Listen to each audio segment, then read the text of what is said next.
अस्सलामुअलैकुम प्यारे बच्चों, आप सबका वेलकम है हमारे इस चैनल ऑल इन वन में। तो उम्मीद है बच्चे आप सब ठीक हो गए, अच्छे से हो गए। आपको पता ही है हमने रिसेंटली जो पढ़ा है वो है चैप्टर नंबर 8 क्लास 6 सिविक्स का। एंड उसी के जो है आज हमें क्वेश्चंस एंड आंसर्स करने हैं। तो बिना टाइम वेस्ट किए हम सीधा क्वेश्चंस एंड आंसर्स करते हैं किसके, क्लास 6 सिविक्स के चैप्टर नंबर 8 के। देखो बेटा बेटा आपका जो पहला क्वेश्चन है ना वो है question number 1। You have probably notes that people in Kalpattu और engaged in a variety of non farm work.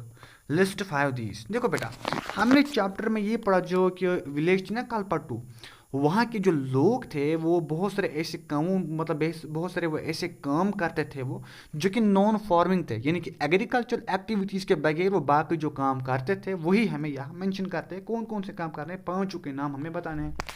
ठीक है बेटा, तो आप यहाँ देख सकते हो आंसर इन कल्पाटू रूरल पीपल और, एक मिनट बेटा, हाँ, आंसर इन कल्पाटू रूरल पीपल और not dependent only on farming. लिखा है बेटा जो कलपट्टू विलेज है ना वहाँ के जो लोग हैं ना वो सिर्फ मतलब फार्मिंग पे ही डिपेंड नहीं है। मनी और involved in non farm livelihood such as, बहुत सारे ऐसे लोग हैं वहाँ पे जो कि फार्मिंग के बगैर भी बाकी काम करते हैं अपनी रोज़ की ज़िंदगी गुजारने के लिए। जैसे कि वो फिशिंग करते हैं, कुछ लोग मछलियाँ पकड़ते हैं, ठीक है ना, मछलियाँ पकड़ के मतलब वो गुजारा बसर करते हैं, मछलियों के बाज़ार में बेचते हैं, फिर पैसे कमाते हैं। Making baskets, mats and poetry. देखो बेटा हमने पढ़ा था ना मतलब चैप्टर में कुछ लोग वहाँ ऐसे थे जो कि बास्केट्स बना रहे थे, मैट्स बना रहे थे, ये पोट्री बना रहे थे बेटा, है ना। बेटा मैट्स बोलते हैं हम वो आता है ना वो मतलब हम डोर मैट कहते हैं या हम क्या कहते हैं कि मतलब अलग अलग रूम में हम अलग अलग किस्म के मैट बिछाते हैं जिस पर हम बैठते हैं ना बेटा। और ये जो है ना वर्ड POTT और पोट्री एक्चुअली में बेटा देखो ये पोट से निकला है। पोट किसको हम बोलते हैं, बर्तन को। तो डिफरेंट डिफरेंट किस्म के बर्तन वहाँ के लोग बनाते हैं ना बेटा। कुछ लोग राइस मिल में काम करते हैं, कुछ लोग अपनी स्मॉल स्मॉल शॉप्स चलाते हैं और बिजनेस करते हैं, लोकल बिजनेस करते हैं। कुछ लोग working as a labourers in near village, कुछ लोग बाकी पड़ोसी गाँव में एज ए लेबर्स काम करते हैं, मजदूर काम करते हैं। These activities help families to survive in farming income in uncertain. अब जो वहाँ पे मतलब क्या होता है कि मतलब कुछ लोग तो फार्मिंग पे डिपेंड है, लेकिन कुछ लोग ऐसे हैं जो कि बाकी काम करते हैं, और जब फार्मिंग का सीजन नहीं होता है तो लोग बाकी कामों के लिए भी मतलब मूव करते हैं, लोग बाकी काम भी करते हैं, मजदूरी करने लगे, राइस मिल में काम करने लगे, छोटा सा बिजनेस स्टार्ट कर लिया, या मछलियाँ पकड़ के गुजारा बसर कर लिया, है ना बेटा। तो ऐसे ऐसे काम वहाँ के लोग करते हैं। कुछ लोग मैट्स बनाते हैं, वो जो होता है वो मतलब जिस पे हम बैठते हैं, मतलब जिसको जो हम बिछाते हैं एक कमरे में, या कुछ लोग अलग अलग किस्म के बर्तन बनाते हैं। तो पहला क्वेश्चन तो हो गया। अब दूसरा क्वेश्चन है list the different types of people you read em about in Kalpattu who depend on farming.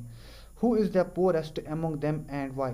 अब बेटा है देखो list the different types of people, हमें लिस्ट में बनानी है different types of people you read जो हमने पढ़े जो कल्पट्टू विलेज के थे जो फार्मिंग पे डिपेंड थे। उनमें से सबसे ज़्यादा गरीब कौन था बेटा और क्यों था। देखो the people who depend on farming in Kalpattu can be divide into. देखो बेटा जो लोग कल्पट्टू विलेज में रहते थे ना उनको डिवाइड किया जाता है कैसे। Large farmers own large areas land and earn good income. देखो लार्ज फार्मर्स, अब देखो बेटा जो लार्ज फार्मर्स है ना वहाँ पे own large area of land, जिनके पास अपना लार्ज एरिया ऑफ लैंड था, ठीक है, एंड अर्न गुड इनकम, और जो खुद वहाँ पे मतलब अपने लैंड से वो इनकम जनरेट करते हैं। जैसे कि मतलब हमने चैप्टर में पढ़ा था कुछ ऐसे थे जिनके पास अपना बहुत ज़्यादा लैंड था और वो खुद के लैंड से बहुत ज़्यादा पैसा कमाते थे, ठीक है। स्मॉल फार्मर्स कुछ ऐसे थे जिनके पास अपना लैंड था लेकिन बहुत कम था, ओन स्मॉल प्लॉट्स, उनके पास बहुत ही कम लैंड था, और लिमिटेड इनकम, और वो लिमिटेड इनकम ही मतलब उनको मिलती थी। मान लो 1 या 2 एकड़ ज़मीन होगी उसी से उन्होंने वो कुछ कमा रहे थे, लेकिन उनको बेचारों को लोन लेना पड़ता है पहले अपनी फार्मिंग के लिए। लैंडलेस एग्रीकल्चर लेबर्स, अब ऐसे लेबर्स थे उस गांव में जो कि लैंडलेस थे, उनके पास अपनी ज़मीन भी नहीं थी। Do not own land and work for wages. जब उनके पास अपनी ज़मीन नहीं थी तो वो बाकी के मतलब घर बाकियों के मतलब खेतों पे जाते थे, बाकी मतलब जो बाकी वहाँ के मतलब लैंड ओनर्स थे उनके यहाँ जाते थे काम करने के लिए, मेहनत मजदूरी करने के लिए। द पुअरेस्ट एमंग देम और लैंड्स एग्रीकल्चर लेबर्स। अब जो वहाँ पे सबसे ज़्यादा गरीब होते हैं ना बेटा, इन 3 कैटेगरीज में से वो होता है वो वाला जो कि आखिरी वाला है, जो लैंडलेस एग्रीकल्चर लेबर्स हो गए। पहला तो हो गया वो फार्मर्स जिनके पास अपनी बहुत ज़मीन है, जो अच्छा पैसा कमाते हैं। दूसरा हो गए वो फार्मर्स जिनके पास उतनी ज़मीन नहीं होती है, कम ज़मीन होती है, 1, 2 या 3 एकड़ ज़मीन होती है बस, थोड़ा बहुत पैसा वो भी कमाते हैं। तीसरा हो गया वो जिनके पास अपनी ज़मीन भी नहीं होती है, और ये सबसे ज़्यादा गरीब होते हैं क्योंकि यही बेचारे मजदूरी करने के लिए जाते हैं। जो बाकी वहाँ के लैंड ओनर्स होते हैं उनके वहाँ मजदूरी करने के लिए जाते हैं, पेडिस्टिंग करने के लिए जाते हैं, हार्वेस्टिंग करने के लिए जाते हैं, कल्टिवेशन करने के लिए जाते हैं। They have no land for their own. अब ये जो बेचारे होते हैं जिनके पास अपनी ज़मीन नहीं होती है, जिनके पास अपनी ज़मीन नहीं होती है, और वो एज अ मजदूर वो काम करते हैं बाकियों के पास, बाकी लैंड ओनर्स के पास, वो बहुत गरीब होते हैं, उनके पास अपनी ज़मीन भी नहीं होती है। वो बेचारे डिपेंड होते हैं अपने डेली वेजेस पे, जो उन बेचारों को मिलते हैं ना, मतलब जितना वो काम करेंगे उन बेचारों को उतना पैसा भी नहीं दिया जाता है, बहुत कम उनको पैसा मिलता है, उस पर वो डिपेंड होता है। Their income is uncertain and insufficient. उनकी जो इनकम होती है, जो उनकी वेजेस होती है, वो बहुत कम होती है और उनके लिए काफ़ी भी नहीं होती है। This reflects economic inequality in rural society. हाँ, यही तो है ना बेटा, इसकी वजह से हमें क्या देखने को मिलता है, इसकी वजह से हमें इकोनॉमिक इनइक्वलिटी देखने को मिलती है बेटा। कहाँ पर? रूरल एरियाज़ में, कि वहाँ पर डिस्क्रिमिनेट होते हैं, यानी कि जो ऐसे लोग होते हैं जो गरीब होते हैं बेचारे, जिनके पास अपनी ज़मीन नहीं होती है, उनके पास ना प्रॉपर रिसोर्स होते हैं, ना ही उनके पास प्रॉपर मतलब सफिशेंट खाना अवेलेबल होता है।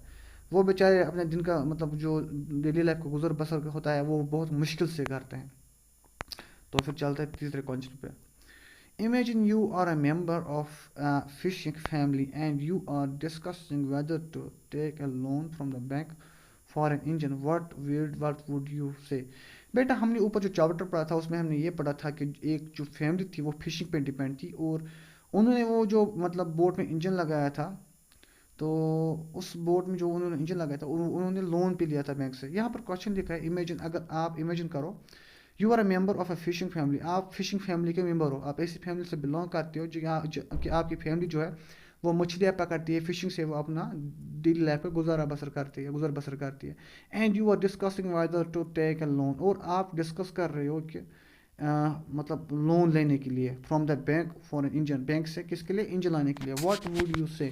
आप इसके बारे में क्या कहोगे? Answer: As a member of a fishing family, I would support taking a bank loan because an engine helps the boat go further into the sea. देखो बेटा, as a member of a fishing family, हाँ, अगर हम fishing family के member होंगे, ऐसी family के member होंगे जहाँ मतलब जो हमारी फैमिली हो वो मछलियाँ पकड़ के उनको बेच कर अपनी डेली लाइफ को गुजर बसर करती हो, तो फिर मैं इसी को सपोर्ट करूँगा कि हमें लोन लेना चाहिए। क्यों लेना चाहिए? ताकि हम इंजन खरीद सकें, क्योंकि इंजन अगर हम खरीदेंगे बेटा तो उसकी वजह से हमें फ़ायदा ये मिलेगा, हम बोट को समंदर के बीचों बीच ले सकते हैं, दूर ले सकते हैं और फिशिंग कर सकते हैं, और हम ज़्यादा फिशेस ले सकते हैं, more fishes can be caught. Family income में इंक्रीज, शायद इसकी वजह से हमारी फैमिली इनकम भी इंक्रीज हो जाएंगे, हम पैसे ज़्यादा कमा पाएंगे। Bank loans have lower interest than private money lenders. जो बैंक लोन्स होते हैं ना बेटा, इनका एक मतलब इंटरेस्ट, इनका एक बेनिफिट यहाँ पे ये है कि इनका जो इंटरेस्ट होता है जो एडवांस में लेते हैं वो कम होता है एज़ कम्पेयर टू उस इंटरेस्ट से जो कि प्राइवेट मनी लैंडर्स लेते हैं। जैसे कि मैंने आपको पहले ही बोला, जो वहाँ पे मनी लैंडर्स होते हैं ना, मनी लैंडर्स, गाँवों में जो मनी लैंडर्स होते हैं बेटा, वो जब किसी को पैसा देते हैं उधार पे वो उस पर बहुत ज़्यादा सूद लेते हैं, लेकिन बैंक उतना सूद नहीं लेता है। How ever the loan should be how ever the loan should be taken only after ensuring that it can be repaid. हाँ, लेकिन लोन हमें तब लेना चाहिए जब हमें ये यकीन हो कि हम इस लोन को फिर फर्दर आगे चुका सकते हैं, हम पे एक बर्डन नहीं बनेगा, तब हमें लोन लेना चाहिए। अब क्वेश्चन नंबर 4 है बेटा। क्वेश्चन नंबर 4 हमें बोल रहा है, poor rural labourers like Tulsi often do not have access to good medical facilities, good schools after other resources. देखो बेटा, जो ये बहुत गरीब लेबर्स होते हैं जिनके पास अपना लैंड भी नहीं होता, जैसे कि तुलसी हमने पढ़ी थी जो क्या चैप्टर में, जिस चैप्टर में थी, जो अपने हस्बैंड के साथ एज अ लेबर काम करती है, वो उसके पास अपना अपना कोई ज़मीन भी नहीं है। तो बेटा ये बोल रहे हैं question, Tulsi often do not have access to good, इनके पास मतलब जो गुड मेडिकल फैसिलिटीज़ होती है वो भी नहीं होती है, गुड स्कूल्स भी नहीं होते हैं, एंड अदर रिसोर्सेज भी नहीं होते हैं। You have read about inequality and the first unit of this text. हमने जो इनिक्वलिटी के बारे में पढ़ा था ना बेटा, वो हमने पढ़ा था इसके इस मतलब क्लास 6 के सिविक्स के पहले चैप्टर में, जो हमने डाइवर्सिटी में पढ़ा था। The difference between her and Ramalingam is one of inequality. अच्छा बेटा, जो ये है ना मतलब difference between her and Ramalingam, जो रामालिंगम के दरमियान और इस तुलसी के दरमियान जो डिफरेंस है ना, वो एक इनइक्वलिटी है, क्योंकि रामालिंगम के पास अपनी बहुत ज़्यादा ज़मीन है, जबकि ये तुलसी है ना, इसके पास अपना कोई लैंड भी नहीं है, बेचारी मजदूर का मतलब एज ए मजदूर काम करती है। Do you think this is fair situation? क्या आपको लगता है ये सही सिचुएशन है? What do you think can be done? अगर नहीं तो हमें क्या करना चाहिए? डिस्कस इन क्लास, हमें क्लास में डिस्कस करना है। Answer, this situation is not fair because ये सिचुएशन सही नहीं है। क्यों? Ramalingam owns land and has economic security. Ramalingam जो है ना वो लैंड ओन करता है और economic, Ramalingam owns land and economic security. Ramalingam के पास अपना लैंड है, उसके पास इकोनॉमिक सिक्योरिटी भी है। Tulsi is landless and depend on wage. Tulsi जो है ना वो लैंडलेस है, उसके पास अपनी ज़मीन नहीं है और वो वेजेस पे डिपेंड है। जितना वो दिन भर कमाती है उतना ही उसको उससे भी कम ही मिलता है। She lacks access to education. उनके पास एजुकेशन का एक्सेस भी नहीं होता है, गुर्बत की वजह से, गरीबी की वजह से। हेल्थ केयर फैसिलिटीज़ भी नहीं मिलती है, बेसिक फैसिलिटीज़ भी नहीं मिलती है। ठीक है, अब हमें क्या करना चाहिए इसके लिए? The government should provide free education and health care. इन सारे गरीब लोगों को ना गवर्नमेंट को चाहिए कि इन सब गरीब लोगों के लिए फ्री एजुकेशन सिस्टम बनाए। Equal employment opportunities should be created. ये इक्वल एम्प्लॉयमेंट अपॉर्चुनिटीज़, हमें ऐसी अपॉर्चुनिटीज़ बनानी है जो कि इक्वल हो सबके लिए। Minimum wages should be ensured. हाँ, minimum wages should be ensured. Actually ये maximum wages should be ensure होना चाहिए। हमें ज़्यादा से ज़्यादा उनको क्या करना चाहिए? हमें ज़्यादा से ज़्यादा उनको वेजेस देनी चाहिए। Social welfare schemes, social welfare schemes should support poor labours. हाँ, सोशल वेलफेयर स्कीम्स बनानी चाहिए जो सपोर्ट करे गरीब लेबर्स को।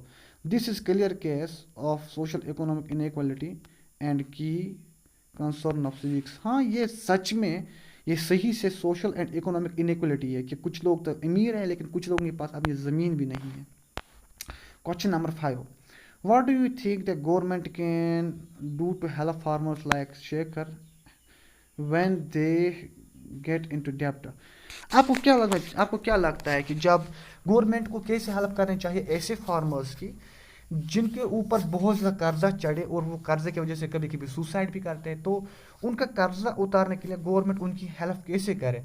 जैसे कि शेखर, जैसे हमने पढ़ा था ना मतलब चैप्टर में, शेखर जो है वो एक फार्मर है, उसके पास अपना छोटा सा लैंड है। तो वो उस लैंड पर एग्रीकल्चर एक्टिविटीज़ करने के लिए, फार्मिंग करने के लिए वो क्या करते हैं? वो लोन लेते हैं। कभी कभी उनकी जो एग्रीकल्चर एक्टिविटीज़ है, उनकी जो हार्वेस्टिंग है या उनकी जो पेडिस्टिंग है वो ग्रो नहीं करती है और उनको उसका आउटकम नहीं मिलता है, फिर वो डेप्ट में फंसते। तो हम गवर्नमेंट को क्या करना चाहिए उनकी हेल्प करने के लिए? The government can help farmers like Shekhar by. Government जो है ना वो इन जैसे फार्मर्स की हेल्प ऐसे कर सकते हैं, जैसे कि फॉर एग्जांपल हम शेखर की लेते हैं। Providing loans at low interest rates. इनको लोन देना चाहिए बहुत ही कम इंटरेस्ट पे। Offering crop insurance during natural disaster. अगर इन कोई नेचुरल डिजास्टर आ गया, मान लो तूफान आ गया या सैलाब आ गया या ड्राफ्ट आ गया, तो इनको जो है ना इनको क्रॉप इंश्योरेंस मिलना चाहिए उसका। Fixing minimum support prices for crops. Fixing minimum support prices for crops, एक मिनट है। हाँ, fixing minimum support prices for crops. हाँ, एक ये चीज़ होनी चाहिए जो मतलब क्रॉप्स की जो प्राइस है ना, इनको प्राइस अच्छा मिलना चाहिए। जब भी अपनी क्रॉप्स मतलब क्या करेंगे, बेचेंगे मार्केट में, इनको अच्छा प्राइस मिलना चाहिए। ये नहीं होना चाहिए कि कोई इनको फोर्स करे हमें तुम लो प्राइस पे दो। गिविंग डेप्ट relief in case of crop failure.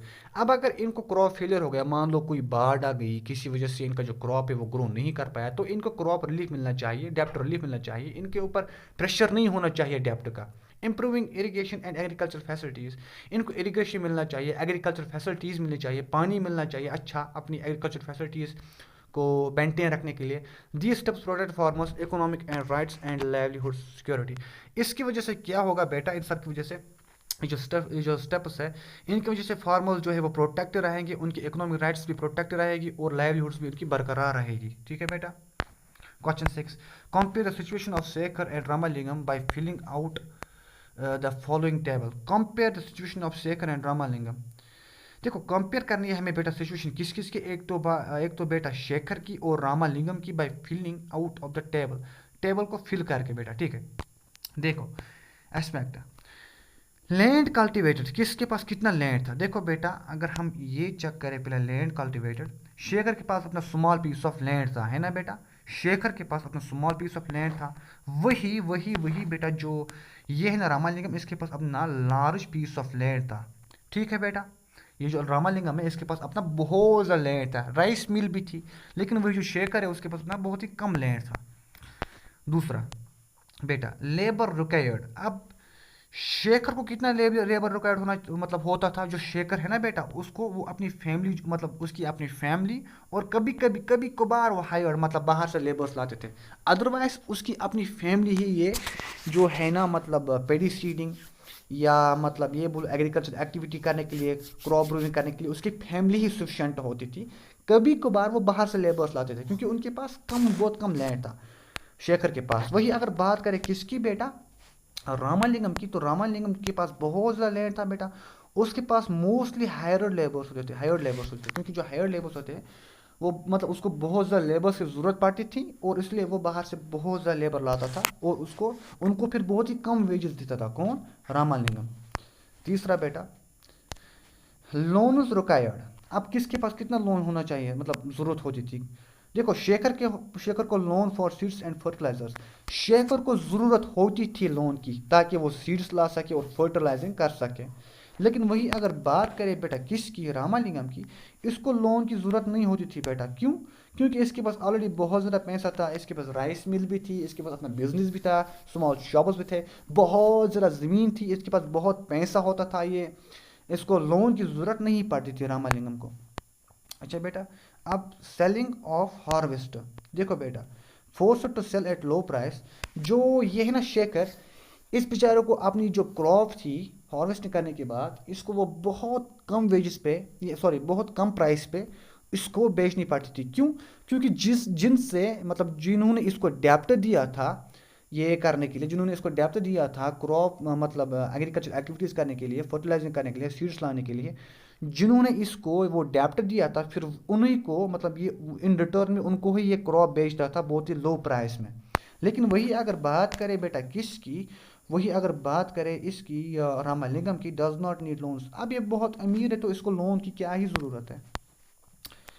अब लास्ट वन है बेटा अदर वर्क डन, अब बाकी जो मतलब एग्रीकल्चर एक्टिविटीज़ के बगैर बाकी कौन कौन से काम करते थे। Works as a labour on field, जो शेखर है ना बेटा शेखर जो है बेटा वो एग्रीकल्चरल एक्टिविटीज़ करने के बगैर अपनी मतलब फार्मिंग करने के बगैर बाकी फील्ड्स पे भी मजदूरी करता था, है ना बेटा, एज अ मजदूर वो बाकी जगह पर भी काम करता था। लेकिन जो रामालिंगम है बेटा इसको किसी भी काम की ज़रूरत नहीं होती थी क्योंकि इसके पास अपना बिजनेस था, अपने शॉप थे, इसके पास अपनी बहुत ज़्यादा ज़मीन थी, अपना बहुत पैसा था, तो रामालिंगम को काम करने की ज़रूरत नहीं थी, एक्स्ट्रा काम करने की ज़रूरत इसको कुछ भी नहीं थी। तो यहाँ पर हमें जो है बेटा class six civics chapter number जो 8 है हमारा, तो वो कंप्लीट हो जाता है बेटा। सो आई होप आपने बहुत अच्छे से एंजॉय किया होगा। Thank you so much for watching my video.